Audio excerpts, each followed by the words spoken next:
pagi, kita ada di minggu ketiga di bulan Desember. Masih sama, kita akan merayakan Natal bersama-sama dalam setiap minggunya. Karena bulan ini sangat spesial buat kita. Sekalipun kita nggak bisa merayakan Natal di gereja, tetapi kita bisa merayakan Natal dari rumah masing-masing. Tante Kesia berharap tidak mengurangi sukacita kita untuk bisa beribadah bersama-sama. Pagi hari ini, sebelum kita akan mulai ibadah, kalian mempersiapkan diri, siapkan Alkitabnya di tempat yang mudah dijangkau dan mengikuti ibadah dengan tertib. Selamat beribadah anak-anak. Kita akan nyanyikan satu pujian untuk mengawali kita pada pagi hari ini. Sembah dan puji Dia, Sang Raja.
Tuhan Yesus yang baik, kami bersyukur buat hari ini. Terima kasih Tuhan sudah menolong kami, Tuhan sudah memberkati kami. Hingga pagi hari ini kami boleh ada sebagaimana kami ada. Kami rindu Tuhan memuji memuliakan Engkau. Kami rindu mendengarkan firman Tuhan. Apa yang Tuhan mau dalam kehidupan kami, mari Tuhan Engkau firmankan dalam kehidupan kami pagi hari ini. Berkati ibadah ini Tuhan, dari awal, pertengahan sampai kepada akhirnya. Dan biarlah kuasa-Mu sendiri yang memimpin hidup kami. Terima kasih Tuhan Yesus, kami siap memuji memuliakan Engkau. Di dalam nama Yesus kami berdoa. Amin. Yesus lahir untuk kita semua dan Dia mati untuk kita semua. Supaya apa? Supaya hidup kita boleh diselamatkan di dalam dan melalui Yesus Kristus. Dia lahir untuk kami, Dia mati untuk kami. Kita nyanyi bersama-sama pujian ini. Dia lahir untuk kami, Dia mati untuk kami, Dia bangkit bagi kami semua. Dia itu Tuhan kami, Dia itu Allah kami, Dia Raja di atas segala raja. Dia lahir, Dia lahir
ini bukan tokoh ya, tetapi ada satu benda yang spesial yang selalu ada di perayaan Natal. Nah, biasanya benda ini ada di ujung pohon Natal atau juga kedip-kedip begitu ya, ada di dekorasi-dekorasi Natal gitu.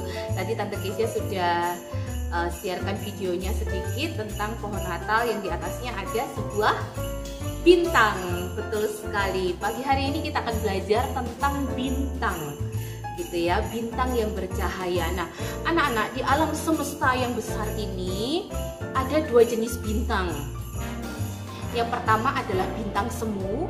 Bintang semu itu dia tidak bercahaya, tetapi dia mendapatkan sinar atau cahaya dari matahari. Jadi si bintang ini hanya memantulkan saja cahaya yang diberikan oleh matahari. Yang kedua adalah bintang nyata. Nah, bintang nyata ini adalah bintang yang memiliki cahaya sendiri. Dia bersinar.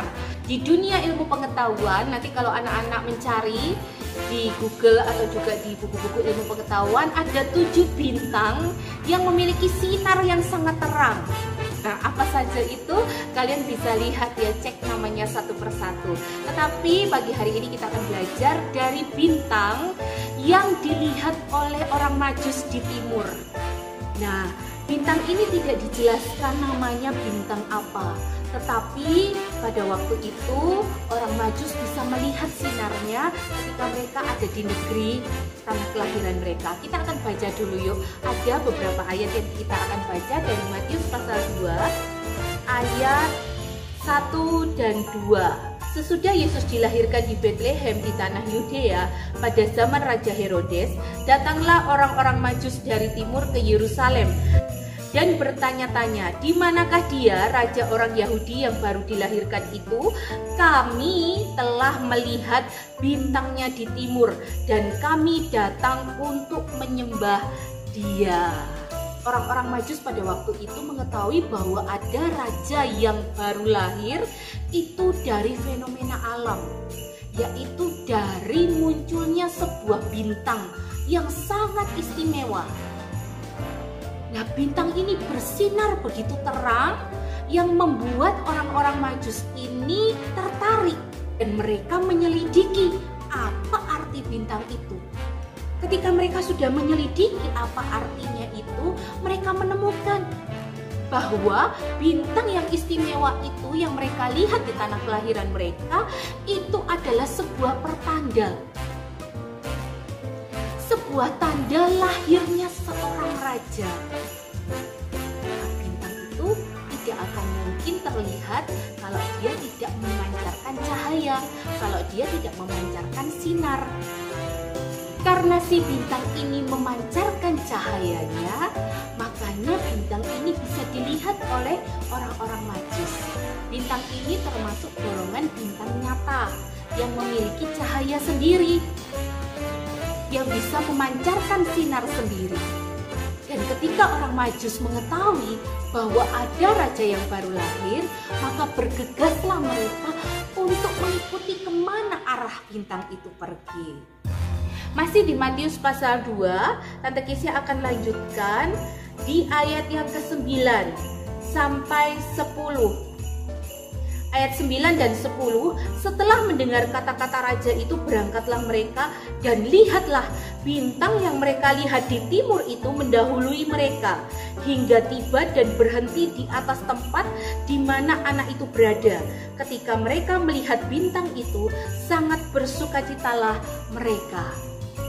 Hal yang kedua yang menarik dari bintang ini, dari bintang yang spesial ini adalah ketika orang Majus ini mengikuti arahan bintang itu, ketika orang Majus ini berjalan mengikuti kemana perginya, kemana arah bintang itu, maka bintang itu mengarahkan mereka ke sebuah kota yang namanya Betlehem. Mereka sempat kesasar di istana Herodes. Tetapi ketika orang-orang Majus ini melanjutkan perjalanan mereka, hal yang ajaib terjadi. Ayat yang sudah kita baca tadi, yaitu bintang yang mereka lihat di timur itu tiba-tiba muncul dan menuntun para Majus ini untuk tiba sampai di tempat di mana Yesus berada. Dan bintang itu berhenti tepat di tempat di mana Yesus berada. Sehingga orang Majus ini mengetahui di mana raja itu berada pada waktu itu. Dan mereka pun masuk ke rumah di mana Yesus berada. Anak-anak yang baik, pagi hari ini kita belajar tentang sebuah bintang. Ada dua hal yang ingin Tante Kesia sampaikan. Hal yang pertama adalah bintang itu memancarkan sinar atau cahaya. Sebagaimana bintang itu bisa terlihat oleh orang Majus karena bintang itu memancarkan sinar dan bintang itu mengeluarkan cahaya, sehingga cahaya atau sinar dari bintang itu dapat dilihat oleh orang-orang Majus. Dan orang Majus mengetahui ada sebuah pertanda dari bintang itu. Pagi hari ini Tante Kesia mau katakan bahwa kita mau belajar untuk menjadi sebuah bintang yang memancarkan cahaya, yang memancarkan terang, yang memancarkan sinar. Berarti Tante Kesia, aku harus bersinar dong dalam hidupku gitu ya. Aku harus bercahaya dong. Ada lampu, ada lilin yang menerangi hidupku. Oh enggak. Cara kita bercahaya adalah dengan melakukan perbuatan-perbuatan yang baik, yang berkenan kepada Tuhan. Firman Tuhan sudah banyak menuliskan apa saja itu perbuatan baik. Kamu adalah bintang itu di masa kini, di Natal tahun ini. Kamu adalah bintang yang memancarkan cahaya itu. Bagaimana caranya? Pancarkanlah perbuatan-perbuatan baikmu itu kepada semua orang. Orang-orang lain mungkin tidak melihat bintang sebagaimana orang Majus waktu itu lihat. Orang lain, tapi banyak orang itu dapat melihat perbuatan baik yang kamu pancarkan di dalam hidupmu setiap hari. Mereka dapat melihat, wah, ada sesuatu yang istimewa di dalam hidup anak-anak Tuhan. Hal pertama, kamu adalah bintang yang memancarkan cahaya, yang memancarkan sinar. Cahaya atau sinar itu adalah perbuatan baik yang kamu lakukan. Di rumah, di sekolah, di mana saja, itu adalah tugasmu untuk bisa menjadi sebuah bintang di Natal tahun ini. Tadi Tante Kesia sudah katakan bahwa ada dua jenis bintang, bintang semu dan bintang nyata. Nah, keberadaan bintang di alam semesta ini itu salah satunya adalah sebagai tanda navigasi atau penunjuk arah. Di dalam kisah orang Majus ini, orang Majus bisa sampai ke Bethlehem dari negeri timur, bisa melakukan perjalanan yang sangat jauh, yang sangat panjang, bisa sampai ke kota Bethlehem itu karena ada bintang yang menuntun mereka sebagai penunjuk arah. Bahkan ketika mereka keluar dari istana Herodes ingin mencari di mana raja yang baru dilahirkan itu, bintang itu muncul dan bintang itu berhenti tepat di tempat di mana Yesus berada. Anak-anak yang baik, di Natal tahun ini kamu adalah bintangnya dan kamu pun bisa menjadi penunjuk arah bagi banyak orang. Caranya bagaimana? Sinar yang kamu pancarkan adalah perbuatan-perbuatan baikmu. Dan melalui perbuatan baik dalam hidupmu itu, kamu bisa menjadi penunjuk arah bagi orang-orang yang belum percaya kepada Tuhan untuk bisa mengenal Yesus, untuk bisa berjumpa dengan Yesus. Mereka bisa melihat semua perbuatan baik dalam hidupmu dan mereka juga bisa mengikutimu loh. Mereka juga bisa meneladanimu loh. Mereka juga bisa meniru apa yang kamu lakukan. Tak peduli usiamu masih sangat muda, gak peduli kamu masih anak-anak.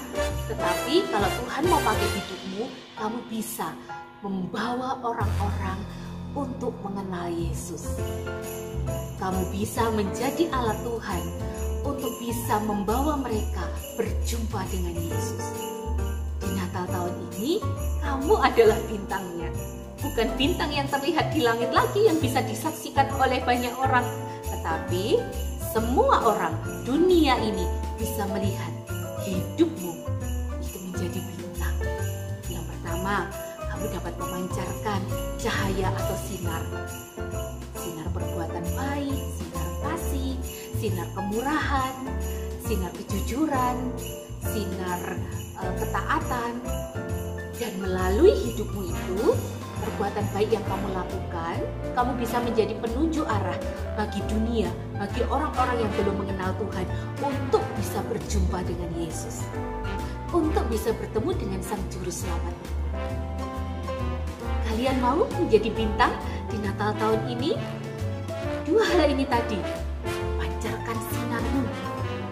Dan yang kedua, hiduplah menjadi berkat, supaya kamu bisa menjadi penunjuk arah bagi mereka, supaya kamu bisa membawa mereka berjumpa dengan Yesus. Melalui banyak hal yang bisa kamu lakukan. Kamu bisa memberikan semangat kepada teman-temanmu. Kamu bisa memberikan tulisan-tulisan yang memberkati di sosial media. Kamu bisa menunjukkan bagaimana cara hidupmu yang baik pada banyak orang, menjadi kesaksian bagi mereka semua, bagi teman-temanmu mungkin. Ya, kamu adalah bintang. Siap untuk menjadi bintang di Natal tahun 2020 ini? Selamat menjadi bintang. Pancarkan cahaya perbuatan baik dan jadilah penunjuk arah bagi mereka, supaya mereka yang belum mengenal Tuhan dapat berjumpa dengan Tuhan Yesus. Doa Tante Kesia selalu menyertai kalian semua. Tuhan Yesus memberkati kita semua. Kita belajar dari sebuah bintang. Anak-anak, sebelum kita akhiri ibadah saat pagi hari ini, Tante Kesia mau ajak kalian semua untuk nyanyi satu pujian. Ku mau bercahaya bagaikan bintang-bintang. Kita nyanyi pujian ini sama-sama ya. Ku mau hidup seturut kehendak-Mu, mengerjakan keselamatan yang telah Kau beri, biar hidupku menjadi jawaban bagi setiap orang yang membutuhkan. Ku mau bercahaya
Yesus yang baik, pagi hari ini kami bersyukur Tuhan memberikan kepada kami sebuah pemahaman pengertian Tuhan, bahwa hidup kami adalah bintangnya Tuhan.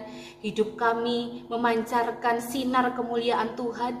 Hidup kami menjadi penuntun arah bagi banyak orang. Olehnya Tuhan, jagai hidup kami supaya kami terus berkenan di hadapan Tuhan. Firman dan Roh Kudus mengerjakan sesuatu yang baik di dalam kehidupan kami, sehingga hidup kami boleh berdampak Tuhan, mempengaruhi banyak orang untuk boleh melihat ada Yesus di dalam kehidupan kami. Pakai kami Tuhan, anak-anak-Mu yang masih kecil ini, supaya hidup kami boleh menjadi alat kemuliaan Tuhan. Di dalam situasi kondisi apapun, itu tidak akan mempengaruhi semangat kami untuk terus menjadi berkat bagi banyak orang. Terima kasih Tuhan, kami bersyukur buat pagi hari ini. Tuhan sudah menolong kami dari awal sampai selesainya. Di akhir ibadah saat pagi hari ini, biarlah berkat dari tempat yang maha tinggi turun ke atas setiap kami yang mengikuti ibadah pagi hari ini. Terima kasih Tuhan Yesus, kami sungguh bersyukur kepada Tuhan. Di dalam nama Tuhan Yesus kami berdoa. Haleluya. Amin. Anak-anak, sampai jumpa minggu depan ya. Minggu depan ada acara yang spesial, karena bukan Tante Keisha yang melayani firman Tuhan, ada Tante Tina yang akan menyampaikan firman Tuhan. Kira-kira tokoh siapa ya yang akan dibahas minggu depan? Kita akan ikuti ya, jangan sampai terlewat. Kalian harus tetap semangat untuk mengikuti ibadah secara online. Terima kasih buat pagi hari ini, kebersamaan kita. Tuhan Yesus memberkati kita semua. Sampai jumpa. God bless you all.